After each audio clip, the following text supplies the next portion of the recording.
ہم کریں گے ہر مظلوم کی حمایت۔ बिस्मिल्लाहिर्रहमानिर्रहीम। अस्सलामु अलैकुम। मैं हूँ हुरैन फातिमा और आप देख रहे हैं हिमायती न्यूज़ HD चैनल। नजर डालते हैं आज की अहम खबरों पर।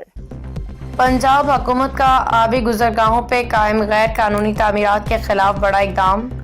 लाहौर हालिया सैलाबी सूरत हाल के पेश नज़र पंजाब हुकूमत ने आबी गुजरगाहों पे कायम तमाम गैर कानूनी तामीरात को फौरी तौर पर ख़त्म करने का फैसला किया है।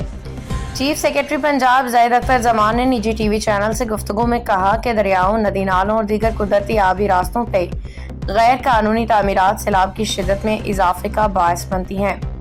इनके तमाम के लिए हुकूमत ने सख्त पॉलिसी अपनाने का फैसला किया है। उन्होंने वाज़ेह किया कि ऐसी तमाम तामीरात को फौरी तौर पर हटाया जाएगा। मुतासरा अफराद को किसी किस्म का माली मुआवजा फराहम नहीं किया जाएगा। चीफ सेक्रेटरी के मुताबिक हुकूमत ने हालिया बारिशों और भारत की जानिब से पानी के अचानक अखराज के बाद पैदा होने वाली हंगामी सूरत हाल को मुअस्सर हिकमत अमली और रेस्क्यू इदारों की बरवक्त कार्रवाइयों के जरिए काबू में रखा। अब तक के लिए इतना ही। मजीद खबरों और अपडेट से बाखबर रहने के लिए देखते रहें हिमायती न्यूज़ HD चैनल।